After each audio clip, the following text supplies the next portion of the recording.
కారకులు ఎవరు అనేది ఇక్కడ తేలాలి. అవును. ఎంచేతంటే $920 $900 పైచిలకు డాలర్లు దొంగిలించారని ఆరోపణ. కానీ న్యాయస్థానానికి ఎంత పెట్టారు? నాకు తెలుసున్నంత వరకు $9 పెట్టారు.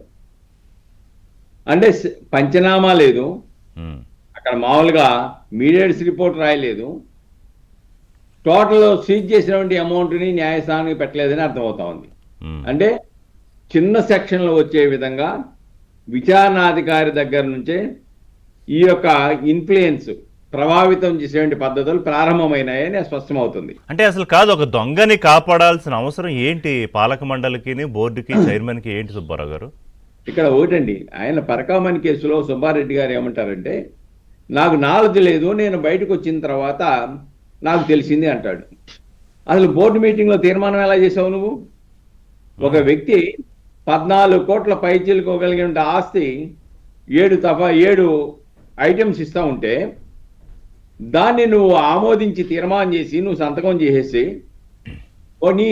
నీ దిగువ స్థాయి ఉద్యోగి ఆదాయానికి మించి ఆస్తులు అప్పచెబుతూ ఉంటే మీకు విరాళాలు ఇస్తూ ఉంటే ఎందుకు ఇస్తున్నాడు ఏంటని పర్యవేక్షించకుండానే ఆమోదించేశారా? నిబంధనలు ఉల్లంఘించి మరీ ఆమోదించేశారా? కాబట్టి ఇక్కడ చాలా స్పష్టంగా సుబ్బారెడ్డి గారు చేసే వాదన పటుత్వం లేదు. ఏం చేద్దంటే ఆయనకి నాలెడ్జ్ ఉండే జరిగింది. ఇంకోటి ఏమంటున్నాడంటే, ఉద్యోగస్తులు ఎవరైతే ఉన్నారో వాళ్ళు బాధ్యులు, నాకేం తెలియదు అంటున్నాడు. కానీ అదే ధర్మారెడ్డి ఏమంటున్నాడు? ధర్మారెడ్డి వైవి గారి ఒత్తిడి కారణంగానే ఈ కార్యక్రమాలు చేశామని అంటాడు ధర్మారెడ్డి. ఈయనేమంటాడు? ఉద్యోగస్తులు చేశారని చెప్పేసి అని ఉద్యోగస్తుల మీద తోసేస్తాడు. ఇక్కడ చాలా స్పష్టమండి, పరకామణి కేసులో లోక్ అదాలత్లో ఏ విధంగా పరిష్కారం అయింది, లోక్ అదాలత్ కూడా పరిధులు దాటి ఎలాగ చేసిందని చెప్పేసి అని హైకోర్టు ఆగ్రహించిన సంఘటన మనం చూసాం.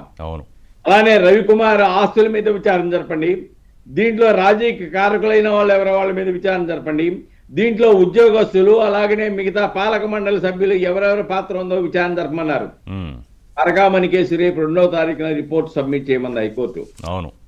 హైకోర్టులో సబ్మిట్ చేసిన తర్వాత సుబ్బారెడ్డి గారు ఎన్ని చెప్పినా తెలియదని చెప్పినా కానీ విచారణ సంస్థ దగ్గర డాక్యుమెంటరీ ఎవిడెన్స్ ఉంది, కరస్పాండెన్స్ ఉంది, అలానే మెసేజ్లు ఉన్నాయి, అన్నీ కూడా ఉన్నాయి. ఎందుకంటే కోడూరి చిన్నప్పన్న సంబంధాలు ఏంటి ఇవన్నీ కూడా వెలుగు చూస్తా ఉన్నాయి.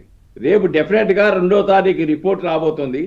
రిపోర్టు ప్రాతిపదికగా వీళ్ళందరి మీద కేసులు కట్టమంటారా, లేకపోతే అదనపు ఆస్తులు ఉన్నటువంటి అన్ని కూడా స్వాధీనం చేయమంటారా, దీంట్లో పాత్రదారులు ఎవరెవరిని ప్రాసిక్యూట్ చేయాలో కూడా ఆ రిపోర్ట్ ప్రాతిపదికగా ఇవ్వబోతుందని చెప్పేసి అని చాలా స్పష్టంగా కనబడతా ఉంది.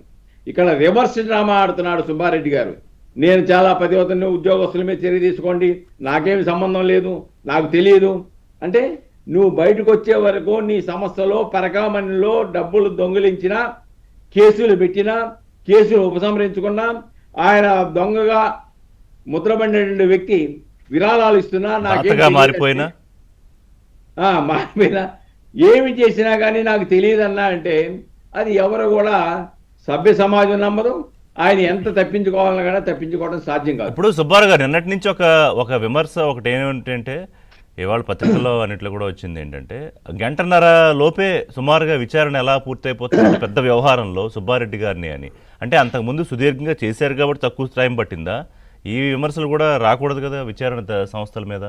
ఇక్కడ ఒకటండి, విచారణ సంస్థలు ఏం చేస్తాయండి, నాకు తెలియదు, నాకు సంబంధం లేదు, వేరే వాళ్ళకి సంబంధం ఇది అంతే తప్ప దీని గురించి నాకేమి తెలియదంటే ఏమి లాగుతారు ఆయన దగ్గర నుంచి? ఆల్రెడీ సిట్ దగ్గర ఉన్నటువంటి documentary evidence, technical evidence, resolutions కాపీలు ఆల్రెడీ ఉన్నాయి కాబట్టి మిగతా కేసులు అట్లా వదలట్లేదు కదా. ఇప్పుడు వాళ్ళ సమాచారం రాకపోతే అదుపులోకి తీసుకుంటున్నారు, కస్టడీకి అడుగుతున్నారు, విషయాలు బయటకు రాబట్టే వరకు ప్రయత్నం చేస్తున్నారు కదా.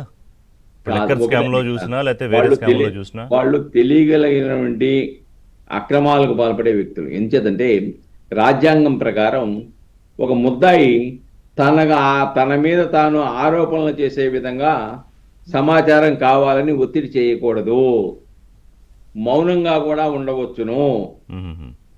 అని చెప్పేసి ఏదైతే రాజ్యాంగ హక్కులు ఉన్నాయో అవి పాపం ఇలాంటి వాటిల్లో ఇలాంటి అవినీతి కార్యక్రమాల్లో ఉపయోగించుకుంటున్నారు. అందువల్ల విచారణాధికారులు కూడా నువ్వు చెప్పు, నీ ఆరోపణలు నీ మీద వేసుకో అని బలవంతం చేయడానికి రాజ్యాంగపరమైన హక్కులు అడ్డొస్తూ ఉన్నాయి. అంటే ఇప్పటికే 9 మందిని అరెస్ట్ చేశారు. ధర్మారెడ్డి కీలకమైన అధికారితో విచారణ చేసిన తర్వాత సుబ్బారెడ్డి చేసి మళ్ళీ విచారణ చేసిన తర్వాత క్రాస్ వెరిఫికేషన్ నిన్నటిది ఇంకా ఫైనల్గా మేబీ ఇంకోసారి రమ్మని చెప్పలేదు అన్నారు కాబట్టి అనుకుంటే ఇప్పటికో విచారణ పూర్తయిపోయి ఉంది అనుకోవాలా ఈ అంశంలో పరకామణి వ్యవహారంలో? ఒకటండి, అరగంట సేపో గంట సేపో విచారించి పంపించేంత మాత్రాన ఈయన ఏంటి దాంట్లో పాత్ర లేదని చెప్పినట్టు కాదు. ఓకే. ఎందుకంటే సిట్ దగ్గర already documentary evidence, technical evidence, వీళ్ళు చేసిన రిజల్యూషన్ కాపీలు అన్నీ ఉన్నాయి. కాబట్టి తప్పించుకోవడం, వెంటనే వదిలేశారు కాబట్టి ఈయన నిర్దోషిగా వదిలేశారని చెప్పేసి మనం నిర్ధారణకి రావాల్సిన అవసరం లేదు. డెఫినెట్గా ఈయన చైర్మన్గా హోదాలో ఉన్న వ్యక్తి పరకామణి కేసులో పాత్ర లేకుండా ఎలాగుంటది అనేది సిట్ దగ్గర స్పష్టమైన ఆధారాలు. అదే బేసిక్ క్వశ్చన్ అక్కడి నుంచే స్టార్ట్ అవుతుంది కదా విచారణ అంతా. అవును, అక్కడి నుంచి స్టార్ట్ అవుతుంది. ఇంకా ఈ కల్తీ నెయ్యి గురించి ఈయన పాత్ర ఇంకా మాట్లాడదాం. ఒకసారి కల్తీ నెయ్యి గురించి మాట్లాడదాము. అది కూడా కీలకంగా నిన్న సుబ్రహ్మణ్యం అరెస్టు, ఆ అంశాలు నుంచి అక్కడి నుంచి లింకులు ఎవరికి ఉన్నాయి, చిన్నప్పనతో ఎందుకు ఈయన అందరి దగ్గరికి వెళ్ళి కానుకలు స్వీకరించాడు, ఇవన్నీ కూడా మాట్లాడదాం. అంటే భగవంతుడికి ఇచ్చిన కానుకలు ఇంకో రూపంలో దోచేస్తారు. ఇక్కడ వీళ్ళు కానుకలు తీసుకుని